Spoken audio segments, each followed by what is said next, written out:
Look at this. Some good times here. Yeah. The day we broke ground, Yeah. 2020, we broke ground at Heartsease Lane, Yeah. and we broke it in the wrong spot. Oh, you did. We didn't even put it where the building was. That's very true. It's now a car park space, Still being utilized. still being utilized for the kingdom. I love that. God's done so many great things I know. in our lives. We've just come so far, haven't we? We've trusted God and He's seen us through. There's been setbacks, there's been challenges, Yeah. but God has never forsaken No. us. And 11 years of His goodness, Yeah. His grace, His mercy towards us. Miracle, what's been one of your favorite moments from Soul Church? Whenever it was the wonder and I popped out the well and I scared Joseph Betts. What about you, Jesse? What about your favorite moment? My favorite moment whenever I moved into youth and I made a lot of friends. So many great memories. Absolutely. Right, kids, go build a sandcastle. Let's go. Can't believe it's another 12 months. I know. Obviously the first full 12 months in the building, and we've just seen God just move through the ministries, generations, just been an outstanding year. Yeah. What are some of your highlights? I think just like seeing how many people have been part of walking a journey of following Jesus. And even just this past summer, we got to see so many people being baptized in the sea, In the sea. which was just incredible. That was a big highlight for me. Nearly 200 people have been baptized in Soul Come Church on, this let's year. go. And I love that verse, repent and be baptized. And so we're seeing that every Sunday, people finding Christ, people being baptized, turning their back on their old life and walking into a new life. Yeah, And I think that's why we do what we do. yeah, exactly. It's for the joy of salvation. Yeah, One of the amazing kind of evolving pieces of Soul Church is that it's no longer just a church in Norwich. Yeah. You know, we were reminded from our dear friends Ben and Patricia, Yeah. who travel every Sunday, sometimes twice, yeah, to bring their family, how people are, you know, making that extra effort to Yeah. come in. a girl that was, just after COVID, she would drive from Surrey to come to Soul Church every Sunday. And I remember asking her, why are you driving so far on your own? And she said, a church alive is worth the drive. And I said, that's it. That is it. It really is alive and it is worth the drive for so many people. And to think that we just this past year, we got to celebrate 52 nations in our church. 52 nations on one Sunday. So good. And we just love the diversity of our church, and we celebrate that. Absolutely. And I think it's not just celebrating in the good times, yes, we do, but we're also together in the hard times. And we know that our dear friends, Pastor Jonathan and his beautiful wife, Chioma, they, had a tragedy take place On our doorstep. on our doorstep. And the Redeemed Christian Church, in our city, they lost their church building. Through fire. Through fire. We know exactly what that feels like. And so as a church, we were out to support them, come around them, send them resource, let them use our facilities, Absolutely. and we're cheering them on. Yeah. And part of this year's Heart for the Kingdom is we're going to continue to support them, help them, love them, and let's believe that that church will rise again from the ashes, Absolutely. just like ours has. All right, Chantel, let's go. Let's go. Let's continue the journey. Onwards and upwards. Here we go.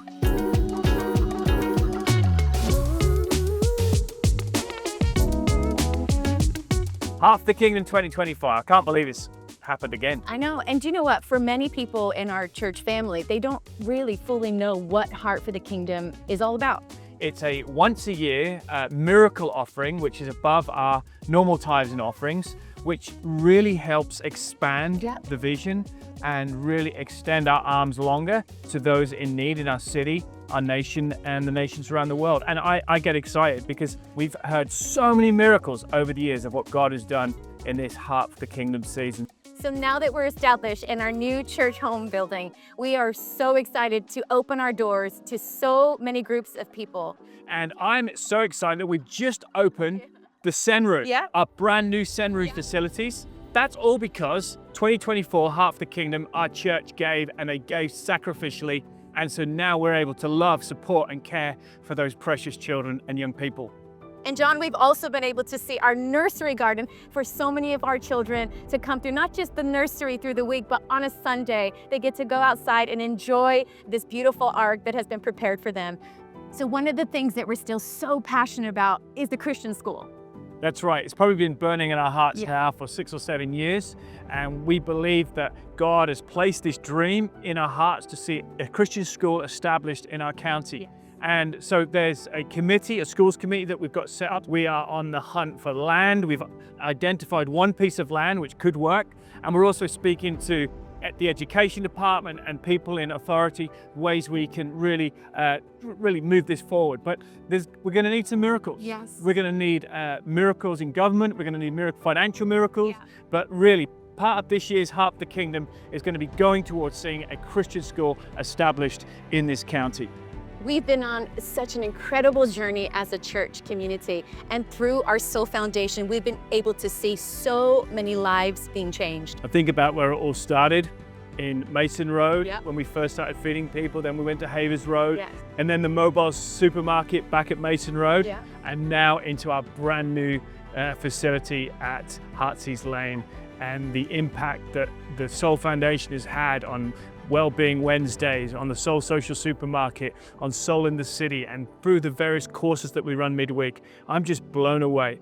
And as much as I love Sunday services, I think it's incredible the discipleship that's taking Yeah. place, and really just breaking some of those poverty cycles that we're seeing in some of our midweek ministries. Yeah, there's been so much heart transformation for so many in our church family. You know, Jesus said, he said to go into all the world and bring the gospel.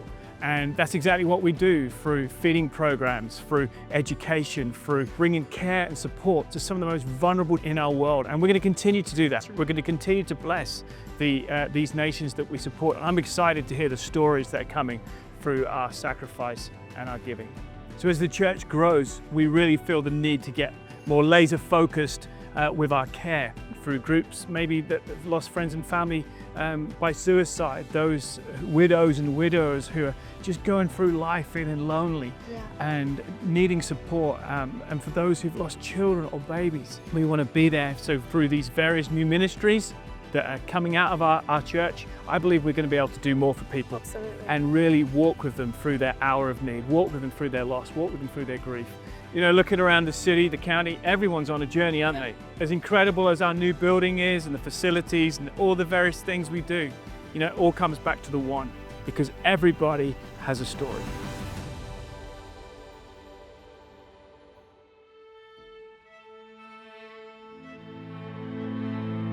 Yeah, my name's Steve. Grew up with my mum and my 2 elder brothers. My dad was 36 when he died of a heart attack in the family home. I was 5. Played a massive part in my life, really. It was a real battle for me, a real struggle. Left home sort of as sort of quick as I could when I turned sort of legal age, just to kind of experience life and sort of teach myself the bits that a father, you know, perhaps would have been there to teach me. And that's really when Class A drugs started coming into it. The alcohol abuse was starting to creep in. I was using that to numb the pain that was still there, the trauma that was still suppressed. I had a job in the area and I found myself at my dad's grave on my birthday. Did the maths, and that's when I realised I was 37 and I had outlived my father. So I felt guilty that I had outlived my father. Came away from that grave broken. I came away from that grave broken. I struggled with anxiety, I struggled with depression, and this went on for about 7 years. Kind of in the madness, I decided that I was going to take on a pub. 2.5 months into taking on the pub, we go into lockdown. 2 months into lockdown, my wife of 17 years wants a divorce. In the end, I couldn't hold it all together in the end. I ended up losing the pub. I ended up with a spell of homelessness. My life at that point was starting to spiral out of control. Everything around me was crumbling and I had nothing left. I absolutely had nothing left. Teen Challenge is a Christian drug and alcohol rehabilitation program that helps men of all ages come to terms with and address their battles with addiction. It kind of made it feel like home for me, and it was somewhere I knew I could restart my life and put that old behind me and the new in front of me. So yeah, I was introduced to Soul Church through Teen Challenge. Even just being in that building and the presence of God there all day, every day, it's just so special. Took me a whole lifetime really to kind of realise that that void that was missing in my life was Jesus. I feel truly blessed that I've been given that opportunity to be born again and to be able to restart my life afresh. My life now is very different to the life that I lived before coming to Christ. I think the biggest thing that's changed in me is just my whole outlook on life. My fear's been taken away, my anxiety's been taken away. One of my favourite sort of scriptures within the Bible is that He will restore what the locusts have stole. And you know, I'm very confident knowing that even though I did lose everything, it will be restored at a time that's right.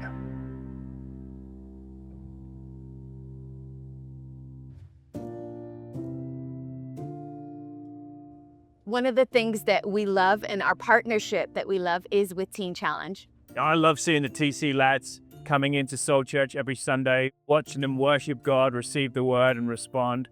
And we're just so blessed to just stand with them, stand beside them and support them in their incredible work. Yeah. And so many amazing stories that have come out of Drayton Hall where they're based.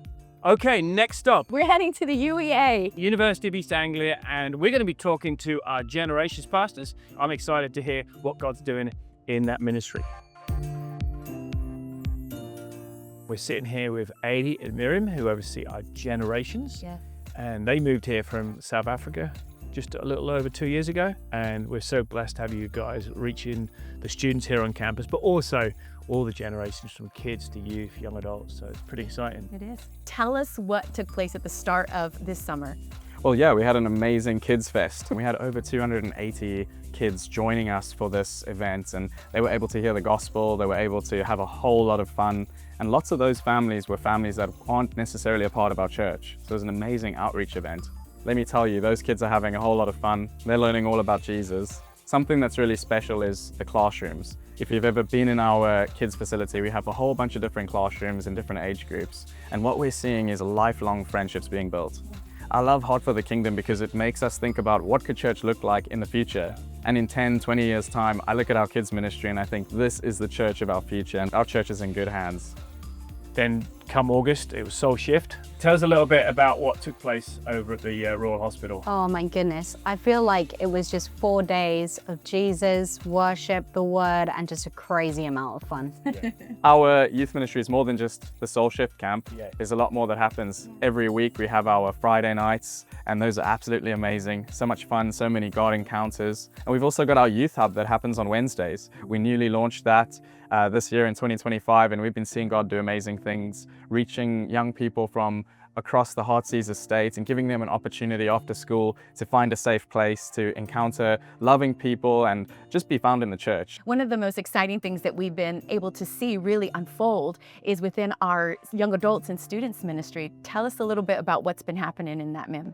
So the 18 to 25 age group, we've seen something called the Quiet Revival. We've had young adults walk into church with no context of Christianity, and they've found us. So whether it be by friends or some of them just wandering into the cafe, and there's just been the most amazing stories of people encountering God in church in the most unexpected ways. We've had our devoted nights, which are our monthly gatherings, and the past 4 or 5 devoted nights, 90% of the people that have been there have been new. And so we've never seen anything like that before, and it's absolutely amazing what God is doing in that age group. There's definitely a hunger and a Spiritual hunger, but also a searching.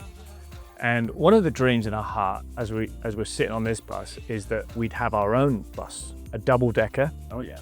That's wrapped with good news, scriptures. So who knows? It's a dream. It seems impossible because of costs and drivers and red tape and all the things that come with getting a bus, but who knows where we could have access to one, maybe even one day have our own. You know, these buses seat anywhere between 80 to 95 people, and we could start at university, have pickup points in the city, driving up to Soul Church on a Sunday. That's the dream in our hearts. We're believing it. We've seen God make a way where there seems to be no way many times through Heart for the Kingdom, and we're believing it again this year.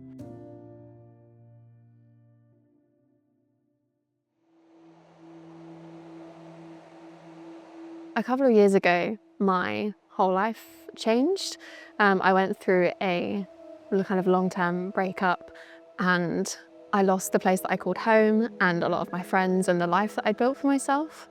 That was just a huge shift in my entire life, and it was quite a difficult season to go through. I moved back home with my parents.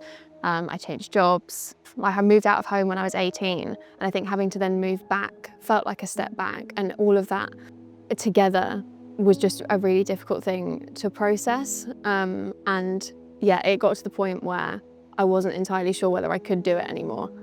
I didn't know where I was going and what I was doing, incredibly lost. So it was a Saturday morning, it was quite early, and I was not in a great place. So I thought I would take myself to get a coffee, make myself feel better.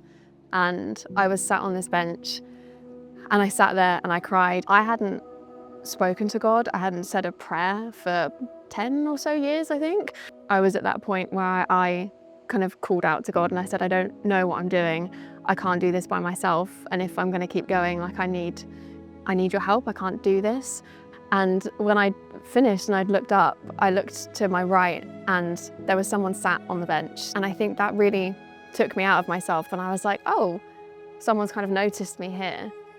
I was a little bit embarrassed because I thought, oh no, he's probably just seen me like crying. And it was a little humbling. And that's when we had conversations about faith and church. And we'd spoken about Soul, and I'd said to him, I'd always wanted to go, but I never wanted to go by myself, and was always way too anxious to pluck up the courage and go by myself. And he'd kind of laughed and he said, that's my church, like let's go together. And we went that weekend. He had spoken to me about it and said that he felt called to get up off the bench and come and speak to me. He wasn't entirely sure why. He felt as though his calling was to bring me home and bring me back to church. And he did exactly that. And the one thing that I do remember very vividly is walking in the doors for the first time. And I want to say 4 or 5 people greeted me, but every single one of them said, welcome home. And it was just the most beautiful thing. And it really did feel like I was coming home. I've never had the community and friendship groups that I do now, and knowing that church family and having those people around me is possible has entirely changed my life. I am walking so much closer to God, and I think knowing that I have someone that I can always talk to and someone that is there for me has been such a help in growing my life and moving forward. Since coming to Soul, I've joined a girls group where I met some of my closest girlfriends. I have started serving on the YA team after going to a few devoted nights and really finding my place there. And then in March of this year, I decided to get baptized. I was entirely lost and heartbroken, and I had no idea what I was doing. My healing and my journey hasn't been overnight. It hasn't been a really quick transformation, but I think the journey of healing is a journey, and it takes a long time. But I think being able to come home and be surrounded by community and friendship and love has made an entirely huge difference. It really is night and day, the person that I was and who I am now.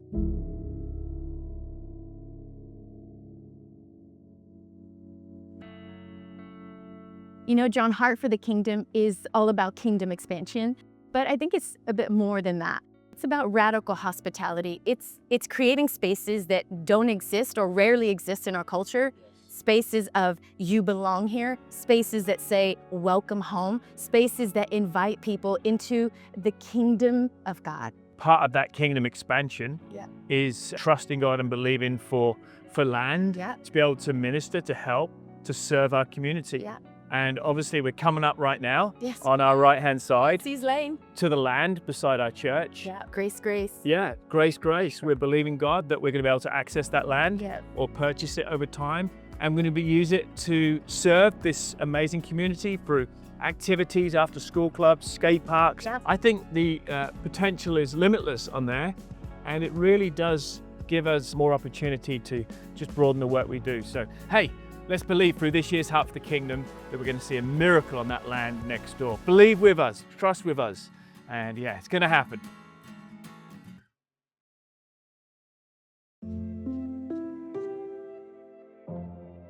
Soul Church. So I had been invited by a couple of friends, but it was my daughter who actually probably was sealed the deal for us. She came out of Soul Kids bouncing, and she was like, Mom, and she was telling me all these things that she had learned.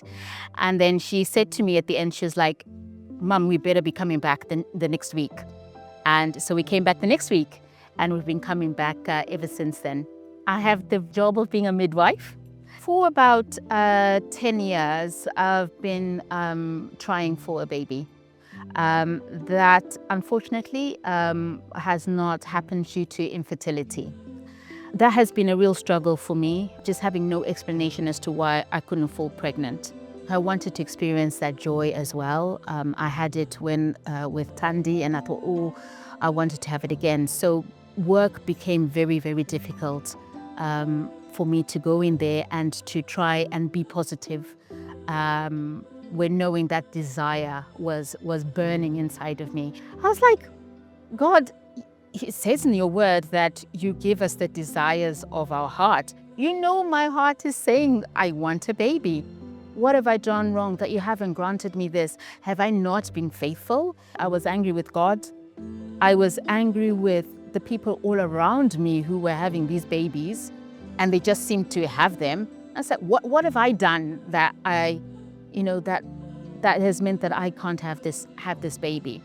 I think that in that moment, that's when I decided, okay, let me change my prayer and let me change it to, oh God, I want a baby. I need a baby to, God, I pray for peace. Your kingdom come, your will be done. And that's when I joined Soul Grace. And Soul Grace helped me with maybe understanding that God is in control.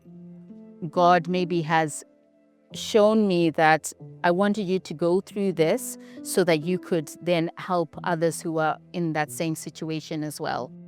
Little did I know that through me helping them in their journey and listening to them and identifying with them all those emotions, that I would also be healed as well. I think it almost just sealed my purpose.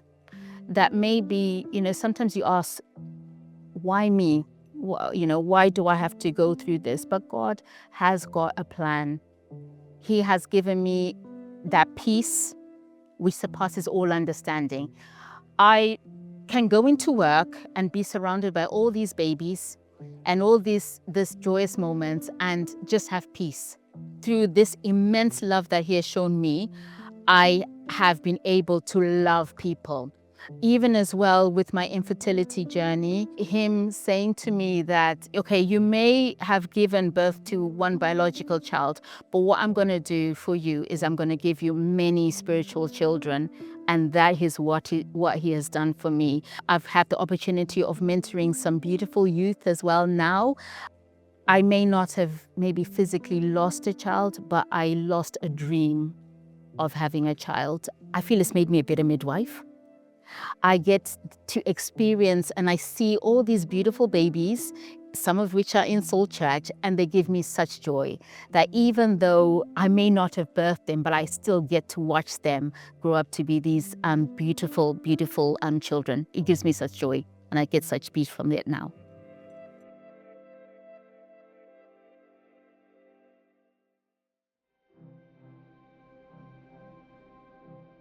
Hearing Tafara's story really does remind us of the power of God at work in the individuals' lives, but also the power of the local church and how through a life like Tafara, how her life was transformed, her family's life was transformed. She's now being able to invest and impart into so many young people's lives. Yeah, and I think off the back of that, we want to continue to support and help. One of the initiatives we talked about last year in Heart of the King was the Hope Line. Yeah. So we're looking at ways we can partner. And we've come across an organization, Christian organization, that we're looking to support on a daily, weekly, monthly basis. Yeah, and partnerships for us are so important. We don't have to feel like we have it all together and know exactly what we're doing or trying to accomplish, but we can work together with other organizations that are already just doing an incredible work. So we're excited about this potential. Yeah, together we're stronger. I love being on this bus because on the front of the bus, Chantel, it says choose joy. You know, where are we going? I think people must be wondering where Choose Joy town or village is. But the reality is, we should be choosing joy and taking joy with us to every hamlet, village, town, and city. Yeah. And to the county of Norfolk. And so I'm excited. And I think one of the things that's come through some of the stories we've heard today is the fact, despite the trauma, the setbacks, you know, the challenges that people have faced, they've chosen joy. In the journey. Historically, our church, we've always had words for the year, but this one has been, I don't know, pretty challenging because you daily have to choose joy. Yeah, and I know that the scriptures remind us that the joy of the Lord is our strength. And I believe that many of us are not pulling on our own strength, but we're choosing to find strength in joy. And as we sacrifice and people find Jesus, the fruit of that is they find joy. Yeah. And the world is a much better place when people have joy.